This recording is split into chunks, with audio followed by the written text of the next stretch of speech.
अल्हम्दुलिल्लाहि रब्बिल आलमीन वस्सलातु वस्सलामु अला रसूलिहिल करीम सल्लल्लाहु अलैहि वसल्लम। मेरे प्यारे भाइयों, रमज़ान सिर्फ भूखा रहने का नाम नहीं, रमज़ान नफ्स को तोड़ने का महीना है, ख्वाहिश को काबू करने का महीना है।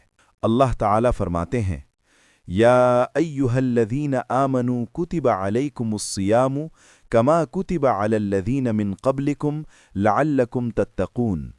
यानी रोज़ा इसलिए फ़र्ज़ किया गया ताकि तुम में तक़वा पैदा हो। मेरे भाइयों, अल्लाह ने रोज़ों की रात में बीवी के पास जाना हलाल फरमाया। सूरह अल-बक़रा 187। जब रात को हलाल किया तो इसका मतलब साफ है कि दिन में जिमा हराम है।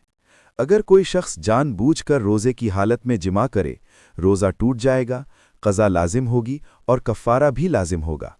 और कफ़ारा क्या है? 2 महीने मुसलसल रोज़े या 60 मिस्कीनों को खाना। सही बुखारी। लेकिन सुनो, रोज़ा सिर्फ जिमा से रुकने का नाम नहीं। अगर कोई जानता है कि बोसो किनार, शहवत वाली बातें, तन्हाई में ऐसा लम्स जो नफ्स को भड़काए, ये उसे गुनाह तक ले जाएगा, तो इस पर लाजिम है कि वो इन सब से बचे, क्योंकि जो चीज़ हराम तक ले जाए उससे बचना भी वाजिब होता है। मेरे अजीज़ों, रमज़ान हमें सिखाता है निगाह का रोज़ा, ज़बान का रोज़ा, दिल का रोज़ा और नफ्स का रोज़ा। अगर हम दिन में ख्वाहिश को खुला छोड़ दें तो रूहानियत कैसे आएगी? रमज़ान का पैगाम ये है, अल्लाह के लिए अपने नफ्स को रोक लो। अल्लाह हमें हकीकी रोज़ा नसीब फरमाए। आमीन।